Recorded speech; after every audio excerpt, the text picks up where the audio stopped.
Bismillahirrahmanirrahim. Alhamdulillahi rabbil alamin. Wassalatu wassalamu ala ashrafil anbiya'i wal mursalin wa ala alihi wa ashabihil mujahidin at-tahirin, amma ba'du. Bersabda Rasulullah sallallahu alaihi wasallam, "Iza sarratka hasanatuka wa sa'atka sayyi'atuka fa anta mu'min." Apabila perbuatanmu yang baik menyebabkan engkau bahagia, apabila perbuatanmu yang baik menyebabkan engkau gembira, dan perbuatanmu yang jahat menyebabkan engkau jadi susah, itulah tanda bahwa di hatimu masih ada iman. Artinya, belum tentu orang yang berbuat baik merasa bahagia dengan kebaikan yang dikerjakannya. Dan tidak selamanya orang yang berbuat jahat sanggup menyesali perbuatan jahatnya.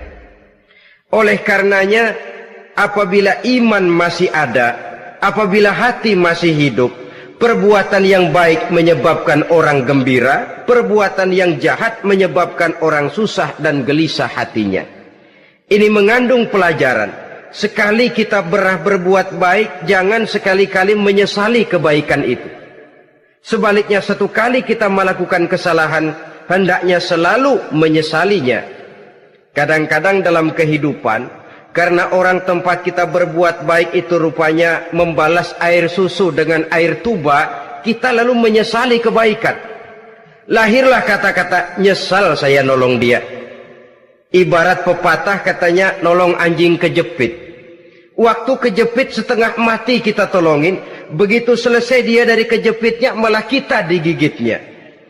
Saudara hadirin yang saya muliakan, dalam kehidupan sehari-hari barangkali ini kena filsafat yang disebut dorong mobil mogok. Ketika mobil mogok setengah mati kita dorong, begitu mesin hidup ditinggalkannya kita di belakang. Sesungguhnya perbuatan kita yang baik tidak harus disesali. Karena disesali atau tidak, toh perbuatan itu sudah kita lakukan. Dan penyesalan atas segala kebaikan hanya akan mengurangi nilai pahala kebaikan itu sendiri. Berbahagialah apabila berbuat baik, walaupun orang yang kita melakukan kebaikan membalasnya dengan kejahatan. Menyesalah apabila berbuat kesalahan, apabila melakukan dosa, karena itu pertanda nilai iman yang masih hidup dalam jiwa kita. Saudara-saudara kaum muslimin yang berbahagia, jadi sungguh pun pahala dan dosa sesuatu yang abstrak, efeknya jelas dia mendatangkan kebahagiaan atau membawa kepada kegelisahan batin di dalam kehidupan manusia.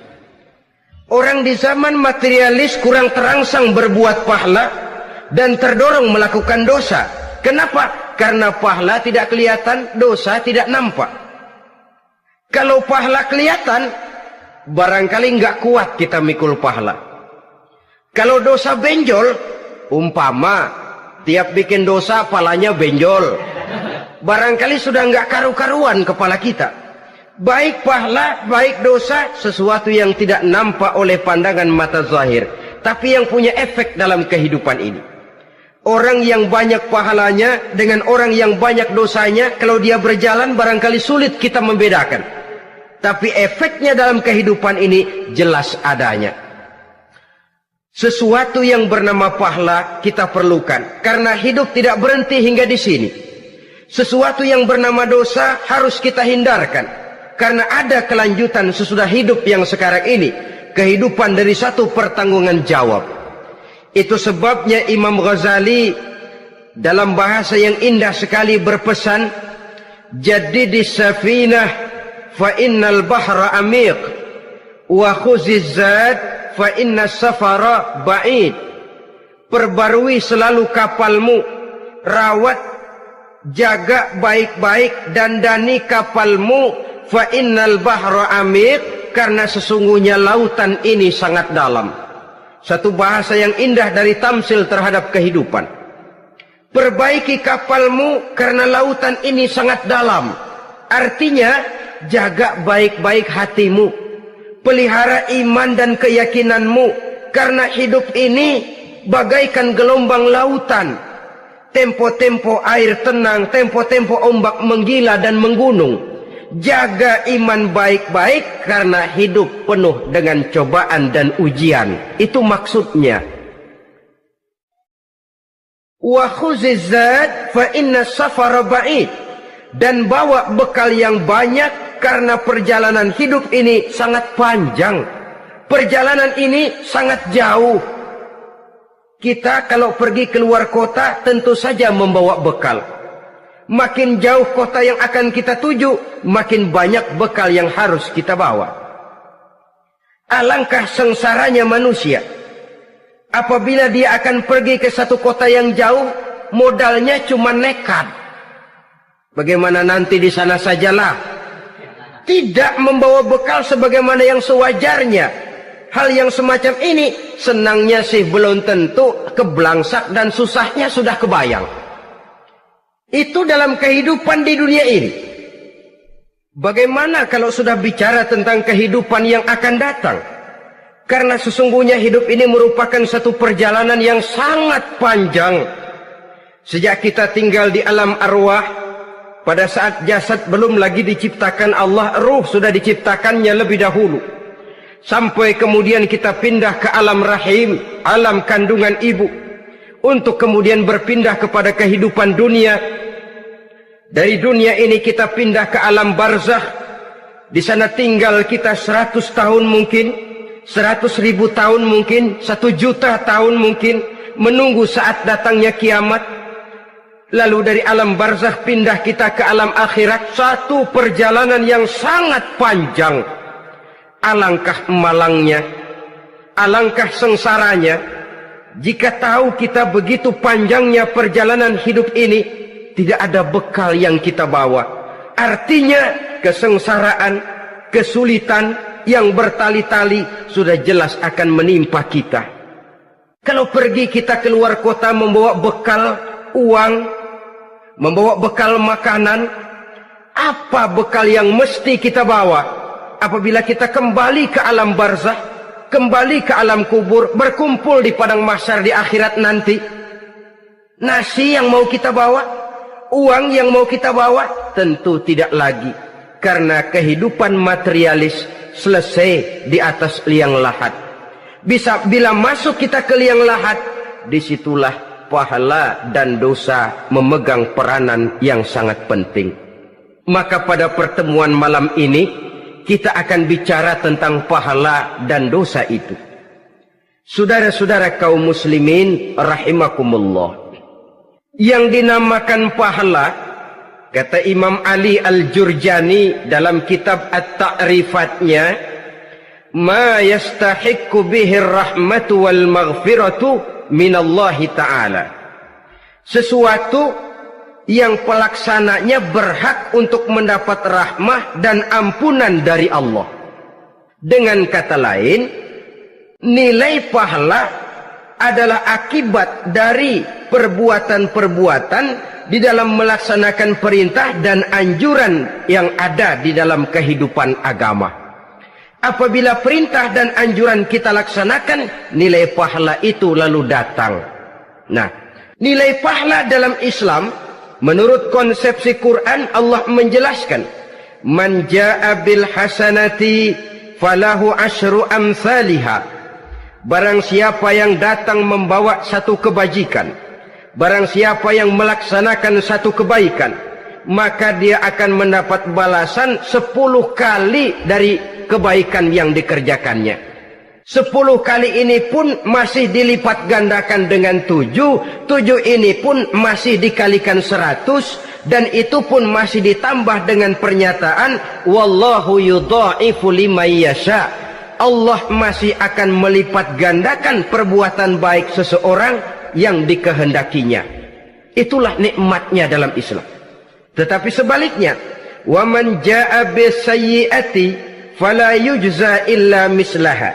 Barang siapa yang melakukan satu kejahatan, dia tidak akan mendapat balasan kecuali sesuai dengan kejahatan yang dikerjakannya. Alangkah rahman dan rahimnya Allah.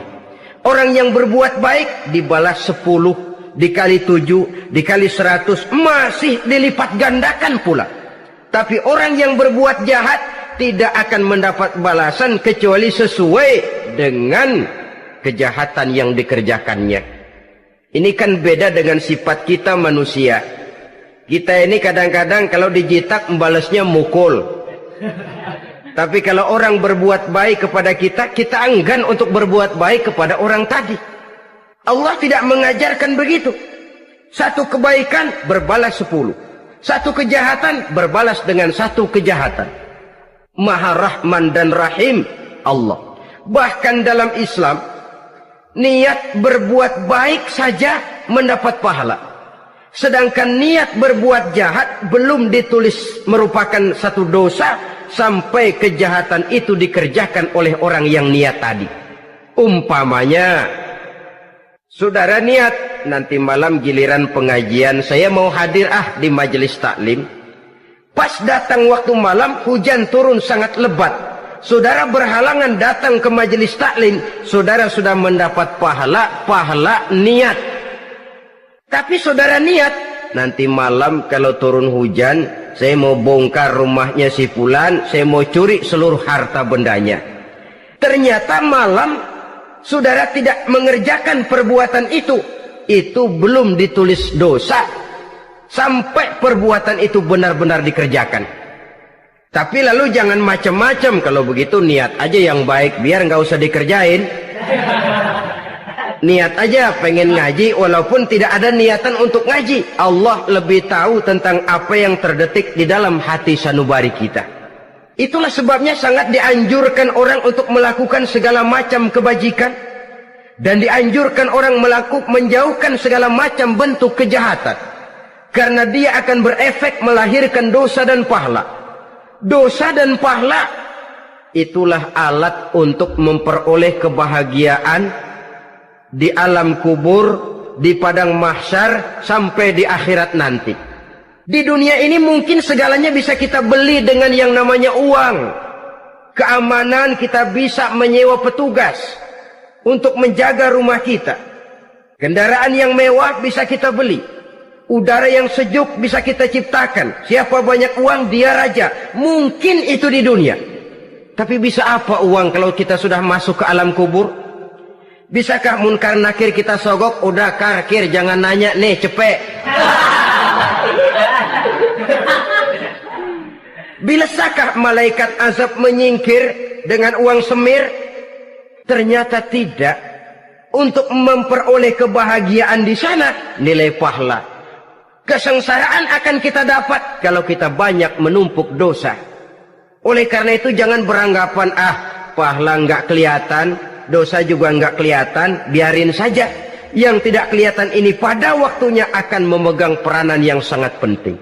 Tapi tidak cuma untuk menghadapi hidup di situ, kita lalu harus berbuat baik dan meninggalkan yang jahat. Terutama juga di dunia ini. Toh pepatah bilang gajah mati meninggalkan gading, harimau mati meninggalkan belang. Apa yang akan kita tinggalkan setelah kita mati? Kita ingin jasad kita boleh hancur terkubur tanah, tapi nama kita ingin hidup terus, dikenang orang 100, 1000, bahkan 1.000.000 tahun yang akan datang. Ditulis orang dengan tinta emas dalam sejarah, tercatat kita sebagai orang baik-baik. Saudara-saudara kaum muslimin rahimakumullah.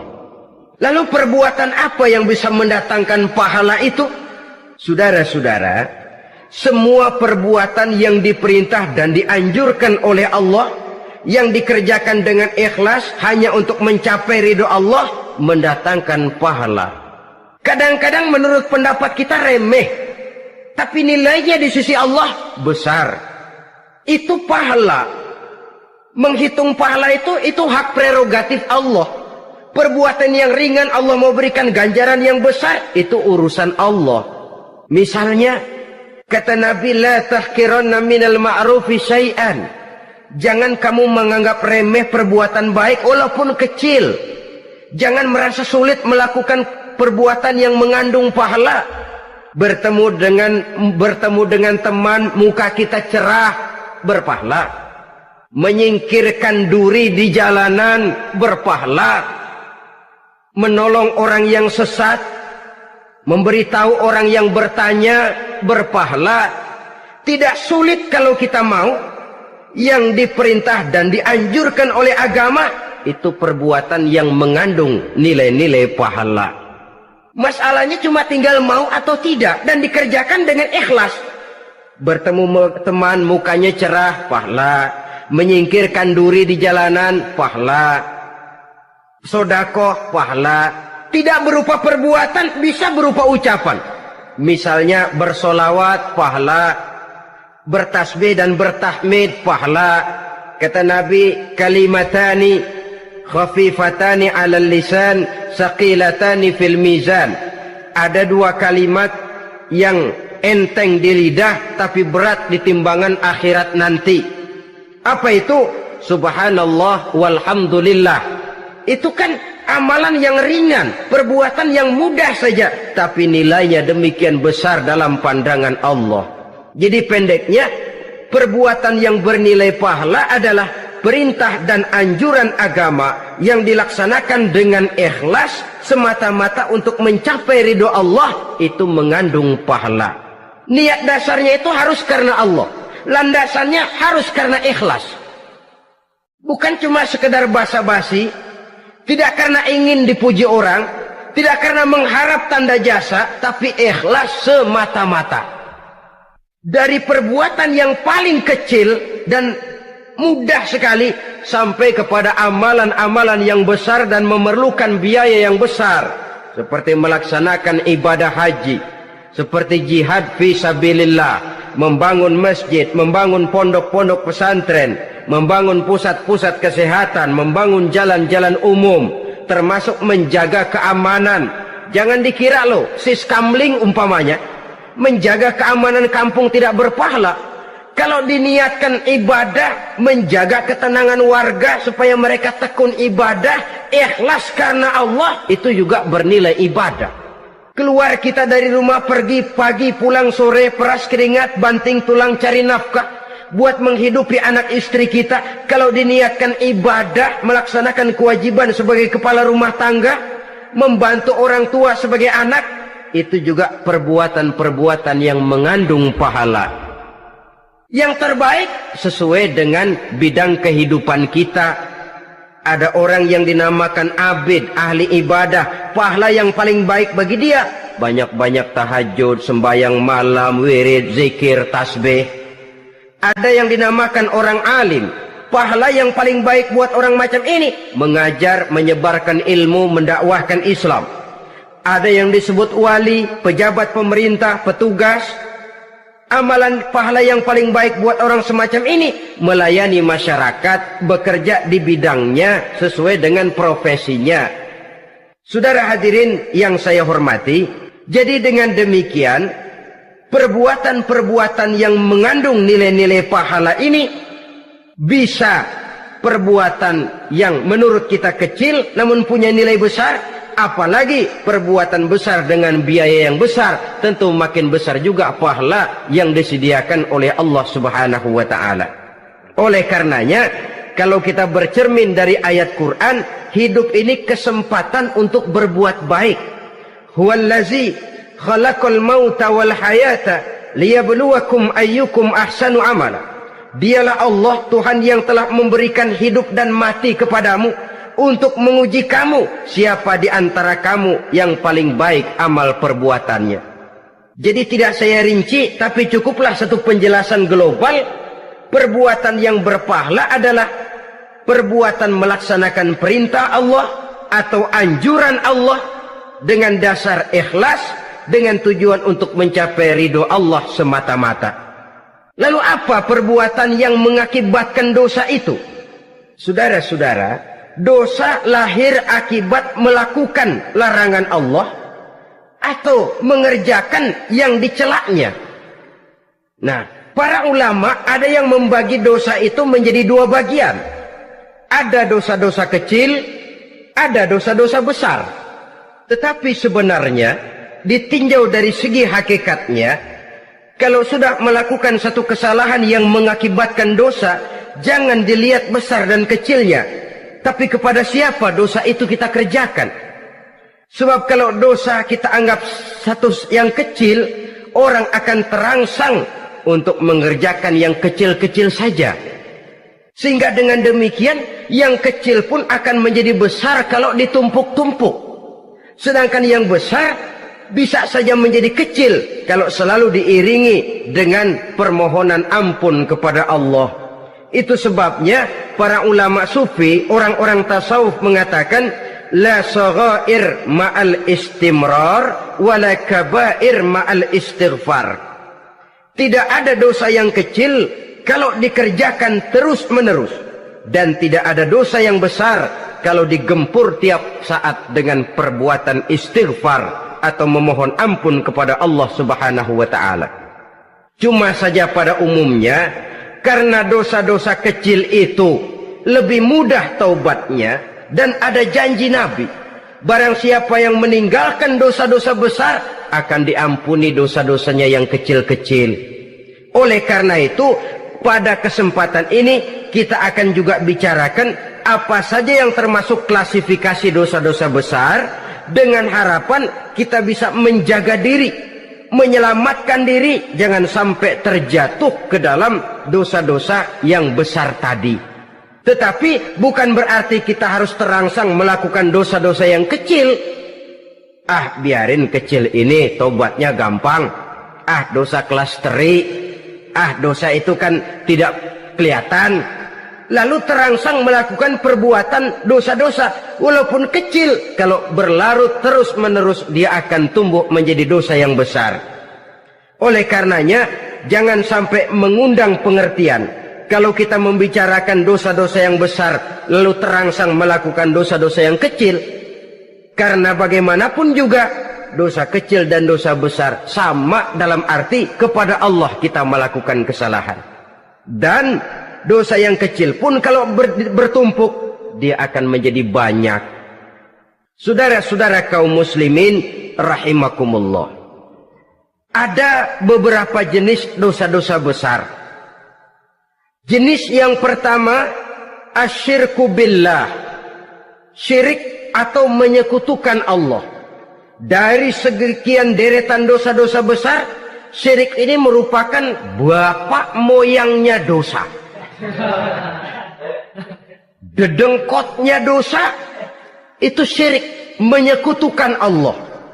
Bahkan dosa yang lain Allah masih mau mengampuni, tapi kalau sudah syirik, menyekutukan Allah, itu sudah satu dosa yang tidak berampun sama sekali.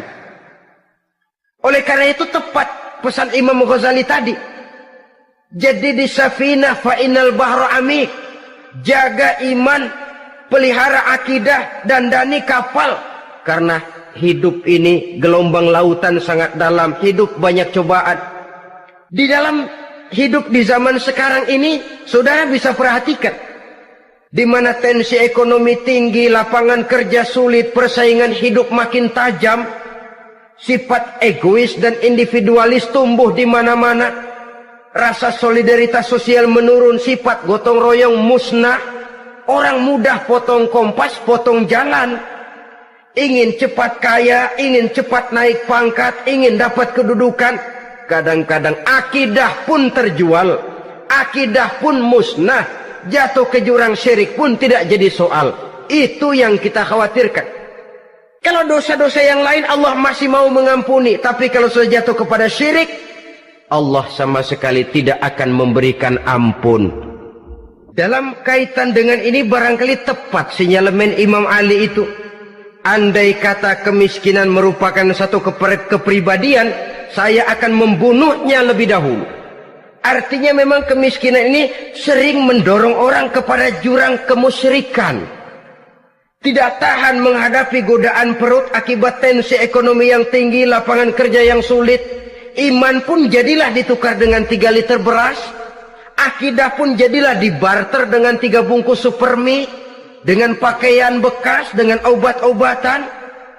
Tidak jadi soal baginya mengejar kebahagiaan yang relatif singkat dengan mengorbankan kebahagiaan yang abadi. Persis ibarat pepatah, nyari jarum kampak hilang. Mencari sesuatu yang kecil, yang besar jadi sia-sia. Membela perut, mengorbankan akidah. Na'udzubillah summa na'udzubillah. Saudara-saudara kaum muslimin rahimakumullah. Ini fakta. Ini kenyataan. Dan hal semacam ini tidak bisa diatasi cuma dengan ceramah, simposium, diskusi, seminar. Apalagi Nabi berpesan, solahu ummati bil ilmi wal mal. Umatku hanya bisa menjadi baik akidahnya dengan ilmu dan harta. Itu bahasa Nabi. Kalau bahasa kita sekarang, dengan ekonomi dan pendidikan. Ilmu, pendidikan, ekonomi, harta. Tanpa itu sangat besar kemungkinan kita bisa menjual akidah terjerumus di lembah kemusyrikan. Maka terutama kepada saudara-saudara saya, muslimin yang terpencil jauh dari kota-kota besar, yang kadang dalam kehidupan seharinya imannya sering digoda oleh supermi, akidahnya sering ditantang oleh pembagian beras, pakaian-pakaian bekas, obat-obatan dan sebagainya. Jaga dan bentengi akidah kita. Lebih baik nyawa berpisah dari badan, asal iman jangan berpisah dari hati. Kepada adik-adik saya para remaja, para pemuda di kota-kota besar, yang iman dan akidahnya sering ditantang dengan minuman-minuman keras, fasilitas-fasilitas yang menghanyutkan, yang secara terarah dan praktis sedikit demi sedikit menggiring kita untuk keluar dari nilai-nilai akidah. Hati-hati, jaga baik-baik, sebab intan paling mahal, mutiara paling berharga, tidak lain nilai iman ini.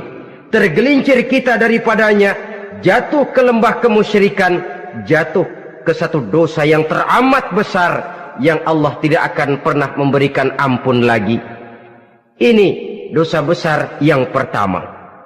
Yang kedua, qatlun nafsi illa bil haq, membunuh orang tanpa alasan yang benar. Di zaman kesulitan ekonomi kadang-kadang orang mudah nekat. Tengok saja, kadang-kadang karena pasal uang 100-200 perak saja nyawa bisa melayang. Kadang-kadang karena urusan yang remeh, salah omong, salah ambil, salah ucap, salah pegang, nyawa bisa jadi melayang. Alangkah murahnya nyawa, seakan-akan kita yang punya. Padahal nyawa itu hak milik Allah. Tidak pantas kita merampasnya, tidak pantas kita menghilangkannya dari jasad seseorang. Oleh karenanya, membunuh orang merupakan satu dosa yang sangat besar. Jangankan kepada orang yang seakidah, orang yang lain akidah saja pun, kalau dia hidup berdamai, rukun, berdampingan, kita harus melindungi. Apatah lagi teman seakidah sendiri. Saudara-saudara kaum muslimin rahimakumullah, pantas kalau Nabi menyatakan apabila dua orang Islam sudah saling berkelahi, berbunuh-bunuhan, al-qatil wal maqtul finnar, yang membunuh dan yang dibunuh dua-duanya sama-sama masuk neraka. Sahabat heran, ya Rasul, kalau yang membunuh masuk neraka sih wajar, tapi yang terbunuh kok neraka juga, kenapa? Kata Rasul, sebenarnya dia juga cuma sudah niat untuk membunuh, cuma keduluan saja. Andai kata dia tidak terbunuh, tentu dia yang akan membunuh. Saudara-saudara kaum muslimin rahimakumullah, Islam sesuai dengan namanya adalah agama damai. Kita tidak boleh mencari-cari musuh, walaupun tidak boleh lari kalau bertemu musuh. Oleh karenanya, pantang seorang muslim menimbulkan benih keonaran menjadi biang kerok buat lingkungannya. Sesuai dengan namanya, seorang muslim adalah seorang yang dalam hidup senantiasa berusaha menebarkan salam, menebarkan kedamaian, ketenangan dan ketentraman. Dengan prinsip musuh jangan dicari, bertemu pun jangan lari. Yang ketiga, termasuk dalam kelompok dosa besar ini, syurbul khamr, meminum minuman keras. Termasuk di dalam kata khamr ini ganja, morfin, narkotik. Sebab apa? Jenis minuman semacam itu tidak hanya merusak keadaan sekarang, tapi sekaligus merusak kehidupan yang akan datang. Kalau itu jatuh di tangan generasi muda, artinya kan merusak kehidupan masa depan daripada suatu bangsa. Karena apa? Remaja dan pemuda merupakan bentuk miniatur daripada kehidupan bangsa.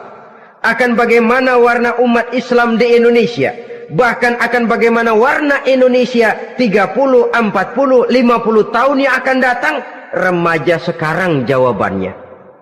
Kalau remaja kita sekarang ini kerjanya cuma bisa nyekek botol, insya Allah bangsa Indonesia 30, 40 tahun yang akan datang akan tumbuh menjadi bangsa teler. Tidak banyak yang bisa kita harapkan. Remaja adalah gambaran masa depan dari satu bangsa, dari satu umat. Dan remaja itu di dalam dirinya secara fitrah terkumpul semua bakat, terdapat semua kemungkinan. Kita ini lahir membawa sifat pemimpin, tapi juga membawa sifat pengacau. Kita ini ada bakat jadi orang jujur, ada bakat jadi pengkhianat. Kita ini ada bakat menjadi orang baik-baik, kita juga punya bakat jadi biang kerok. Kita kemungkinan bisa jadi pemimpin bangsa, tapi juga bisa menjadi pemimpin bangsat. Nanti lingkungan dan pendidikan akan menumbuhkan, membentuk mana yang tumbuh lebih subur.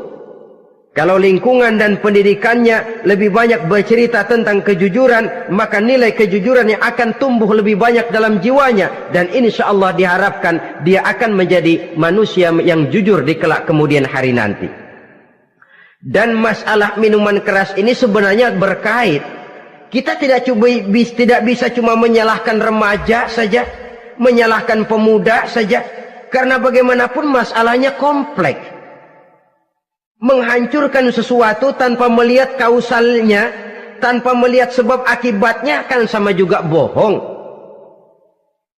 Kemungkinan karena broken home, kemungkinan karena pergaulan, kemungkinan karena kurang perhatian orang tua, kemungkinan karena akibat bacaan, tontonan, atau fasilitas berupa dibukanya pabrik-pabrik minuman keras, dijualnya minuman-minuman keras, di warung-warung yang remang-remang, yang memberikan kenikmatan, kebahagiaan dan kebanggaan tersendiri, sehingga akhirnya orang terangsang untuk datang dan minum di sana. Pada dasarnya memang sepele, cuman minum, nggak ngerugiin orang lain kan? Iya, pada waktu minum.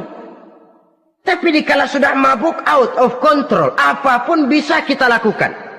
Yang kita ucapkan kita tidak sadari lagi, yang kita kerjakan tidak kita sadari lagi. Dikala itu segala macam kejahatan bukan sesuatu yang tidak mungkin untuk kita laksanakan.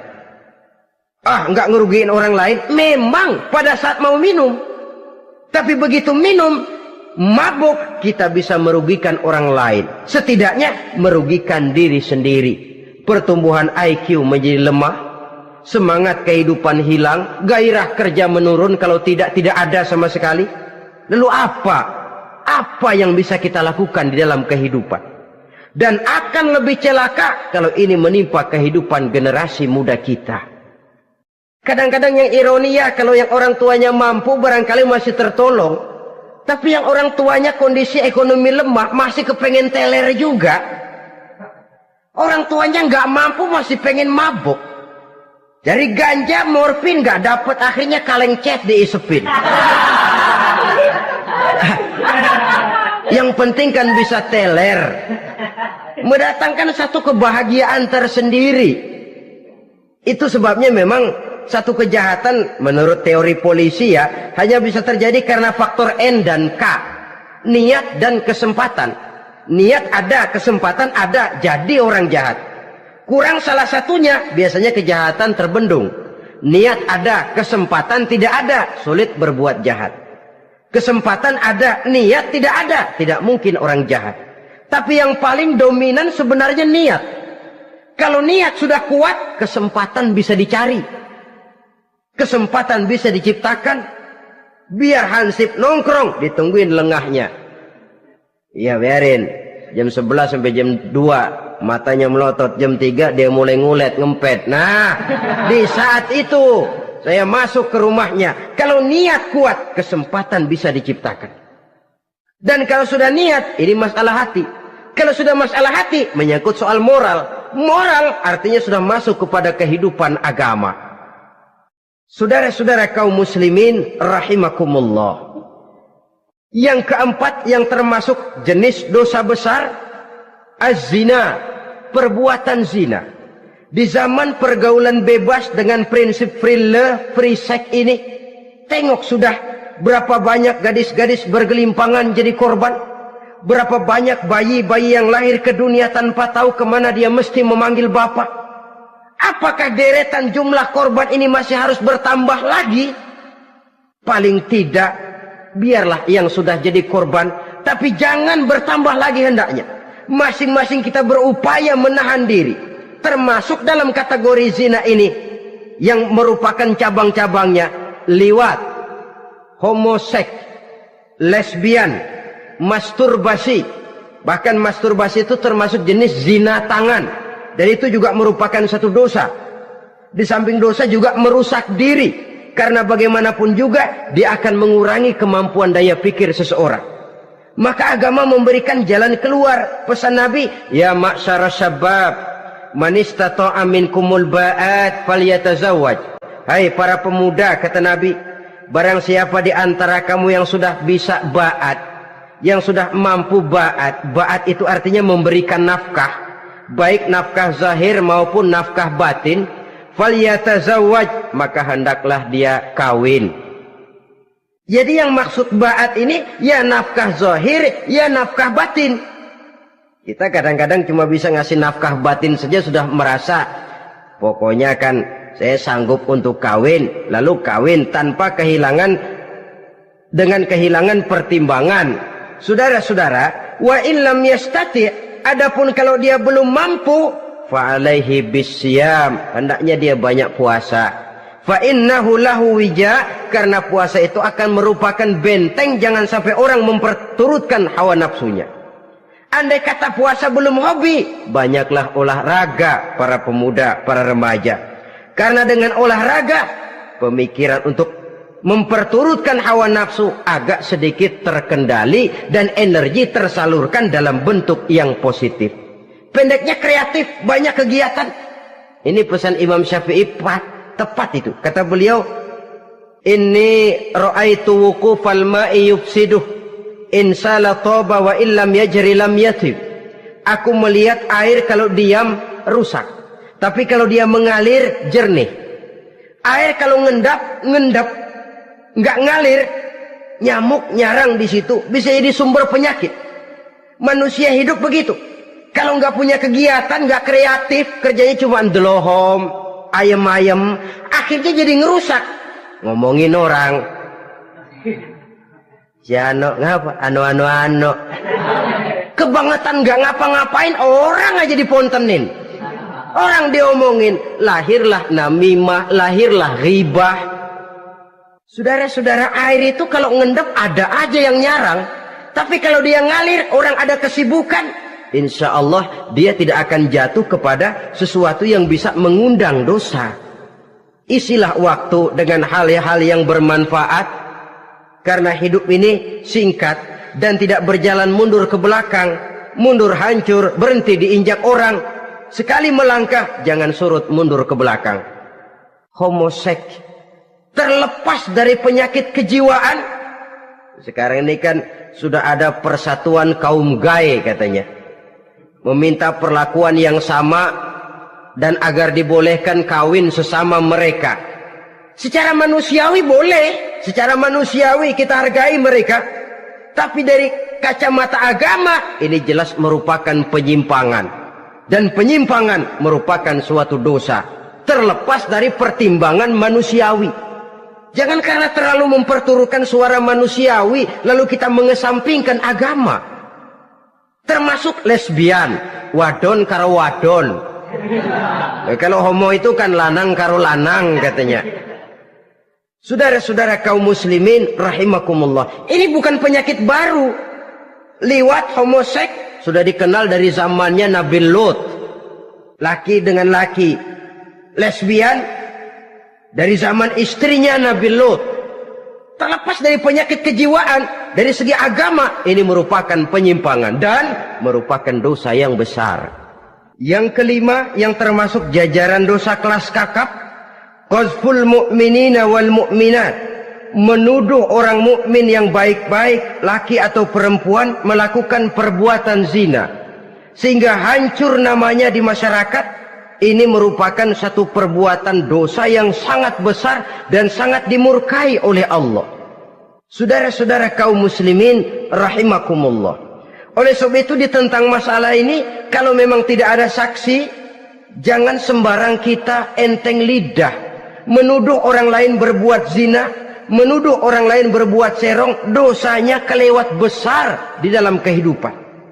Karena apa? Mencari harga diri itu berat, memelihara kehormatan diri jauh lebih berat.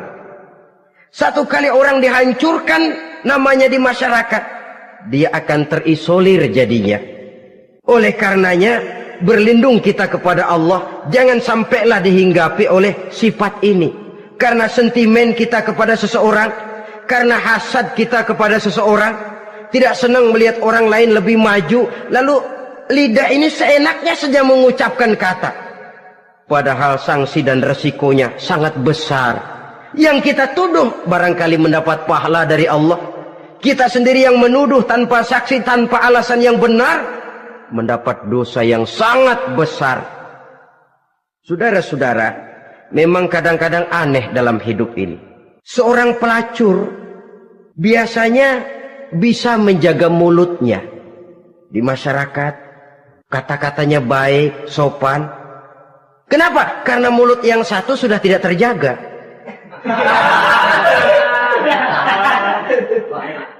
Kita kadang-kadang kehormatan bisa kita jaga, tapi mulut tidak terkontrol.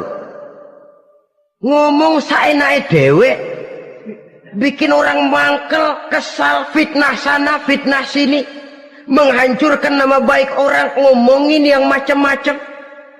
Bagai-bagai macamlah caranya.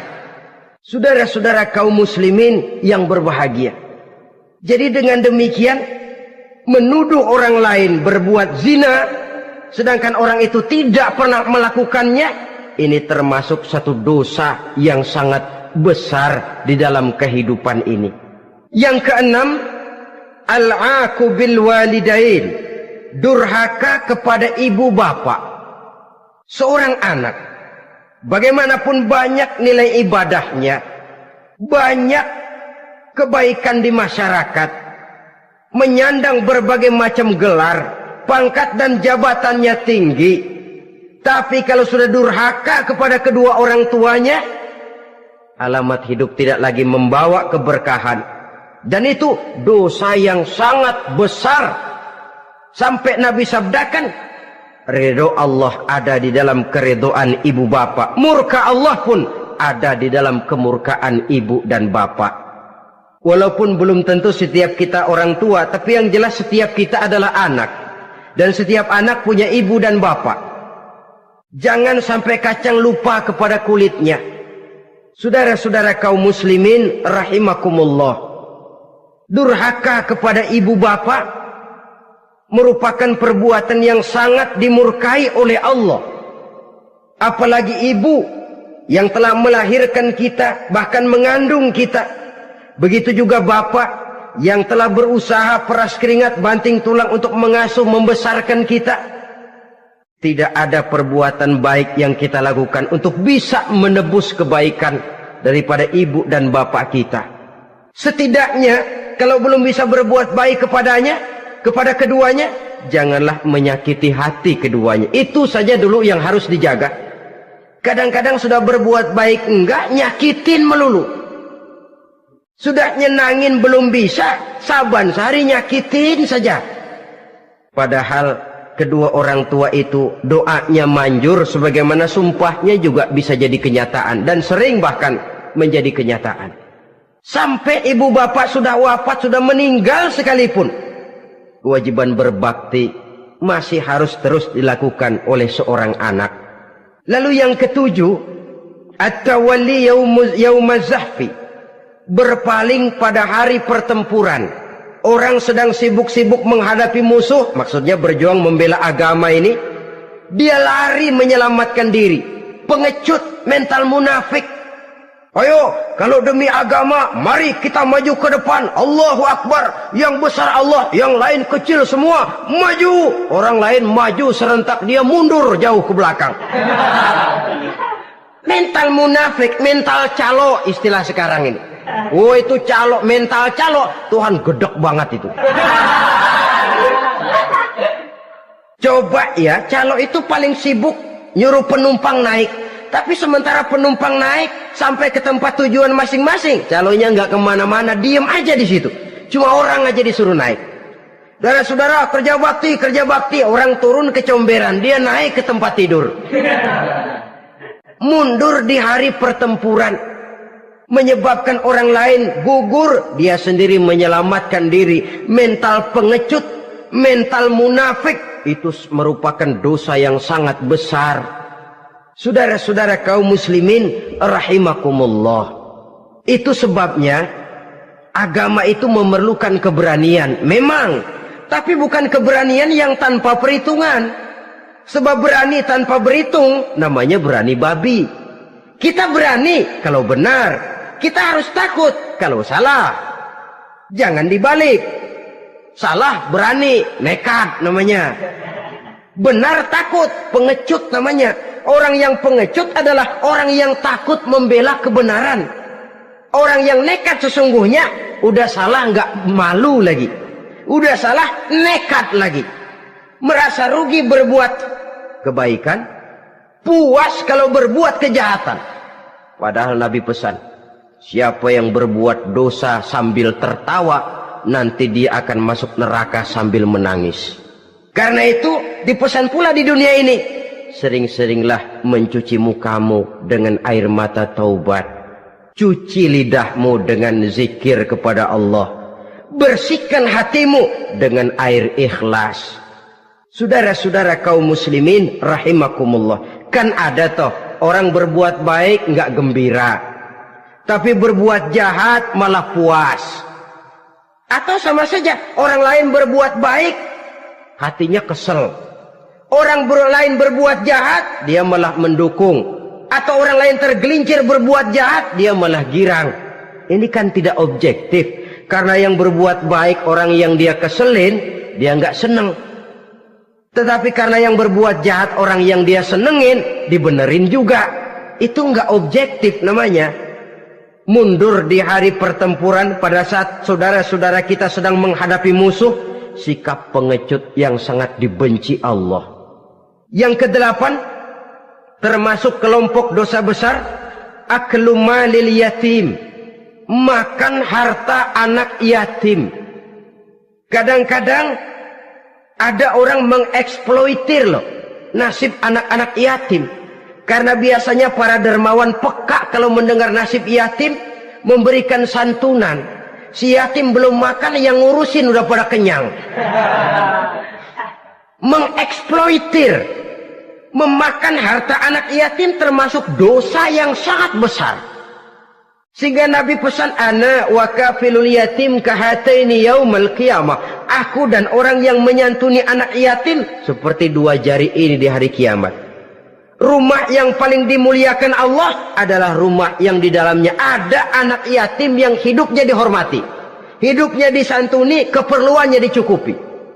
Maaf saja, tahap kita menyantuni anak yatim ini baru tahap setahun sekali. Kalau Muharram kita agungkanlah, kita besarkan. Lebaran yatim katanya. Kita kumpulkan dana, kita usap kepala yatim, kita kumpulkan beras, kita bagikan hari itu. Perkara bulan depan kelaparan, kita tutup kuping. Perkara bulan berikutnya dia kelaparan, kita masa bodoh. Bahwa di bulan Muharram kita santuni yatim piatu itu sudah baik. Tapi akan lebih baik lagi kalau kita sanggup menjadi bapak asuh mereka, memikirkan sekolah mereka, ada kontinuitas. Kalau mereka diasuh oleh orang lain, lalu bertukar agamanya, berpindah akidahnya, kita ngomel habis-habisan. Tapi kita ada kemampuan, kita tidak mau berbuat semacam itu. ya sama juga bohong namanya. Saudara-saudara kaum muslimin rahimakumullah, orang yang menyantuni yatim mendapat pahala besar, tapi orang yang mengkorup harta anak yatim dosanya juga sangat besar.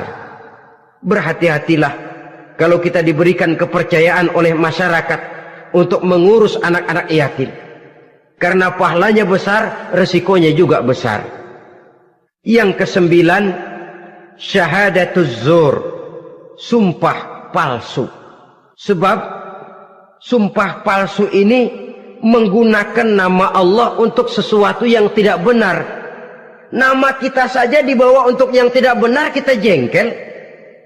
Nama kita dipalsukan untuk sesuatu yang tidak baik, kita kadang-kadang jengkel, tidak puas jengkel, menuntut melalui saluran hukum. Kenapa? Nama saya dicatut.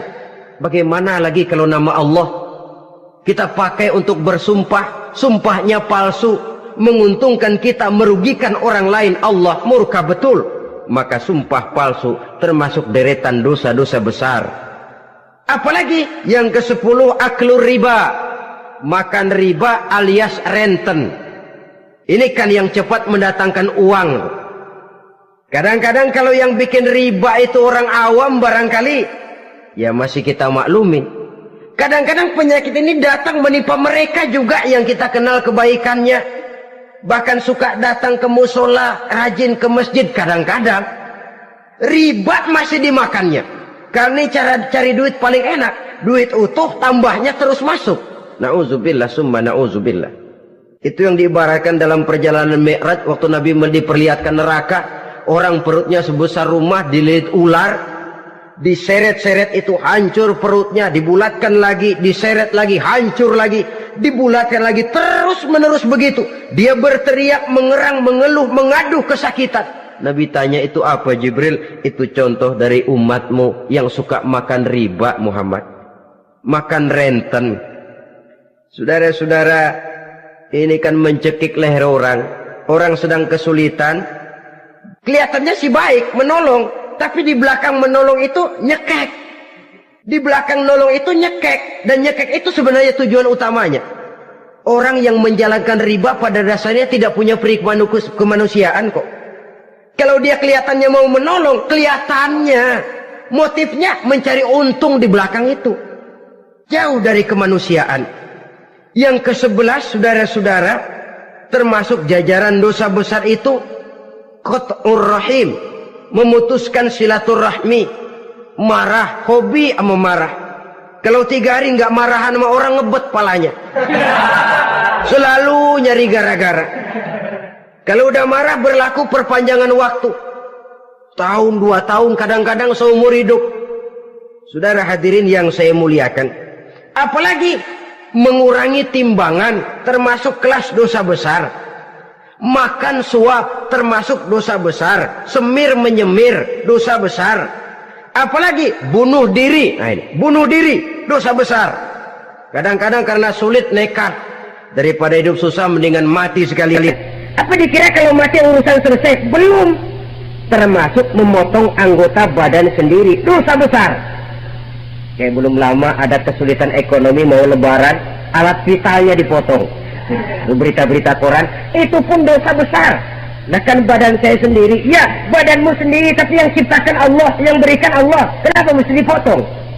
Karena kesulitan ekonomi, alat vitalnya sendiri dipotong. Ya namanya alat vital, kalau sudah nggak ada yang vital kan hampa hidup ini. Tapi lalu kehilangan pertimbangan. Saudara-saudara kaum muslimin, karena itu di hadapan segala macam kesulitan, jangan sampai kita kehilangan pertimbangan lalu terjatuh ke dalam dosa-dosa besar ini. Mudah-mudahan Allah selamatkan kita dari segala macam bentuk dosa besar, sehingga diampuni segala dosa yang kecil, dan digerakkannya kita untuk hidup melakukan kebaikan yang membawa pahala yang sebesar-besarnya. Ini sajalah pertemuan kita saat ini. Terima kasih atas segala perhatian. Mohon maaf atas segala kekurangan. Wassalamualaikum warahmatullahi wabarakatuh.